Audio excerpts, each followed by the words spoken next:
Have you noticed this? All around the country, more and more young people, maybe friends you know, are showing up in places you wouldn't expect.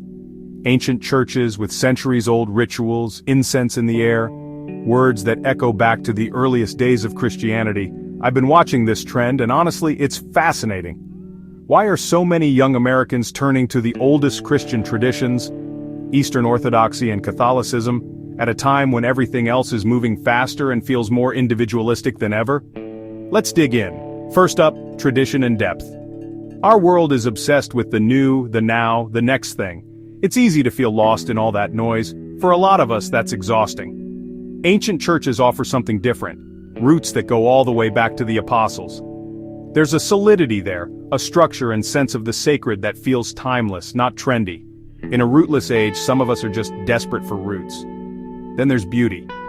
Think about it, stained glass, candlelight, centuries-old icons, chanting that fills the space. It's a full-on aesthetic experience. These churches don't try to entertain, they draw you into mystery and reverence. If you're tired of bland, minimalist spaces or worship that feels like a concert, this can be a breath of fresh air. And what about clarity? Life can be confusing, especially when it comes to right and wrong. Ancient churches don't shy away from tough questions. They have creeds, councils, and leaders who've been wrestling with these issues for centuries. For a lot of young adults, that kind of structure and authority is actually reassuring.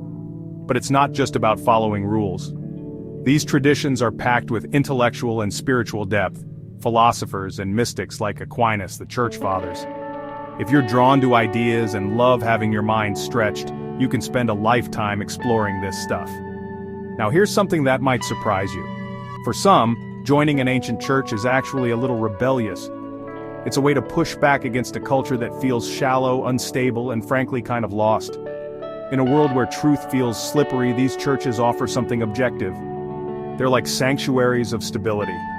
The liturgy and sacraments are another huge draw. The Eucharist, confession, baptism, these aren't just old rituals. They're ways to actually experience grace physically and spiritually. The church calendar, with its feasts, fasts, and seasons, gives life a rhythm that a lot of us crave. Some people come because they're burned out. Maybe they tried megachurches or bounced around between denominations and just felt empty. They're looking for something deeper, more anchored, more real. And of course, there's the internet. Social media has put Catholic and Orthodox thinkers right in our feeds. YouTube channels, podcasts, priests doing quandas, virtual tours of ancient churches. Suddenly, these faiths aren't so mysterious. They're right there, ready to explore. Surveys back it up. While religion overall is on the decline, conversions to Orthodoxy and Catholicism among millennials and Gen Z are actually ticking upward. Former Protestants, people who used to call themselves spiritual but not religious, even some cultural Catholics finding their way back, this is where they're landing. So, why are young Americans turning to the oldest churches? Maybe it's about more than religion. Maybe it's about a longing for truth, for mystery, for something solid to hold on to in a world that feels like it's always shifting. For a lot of us, the old faiths are suddenly offering something new, a home,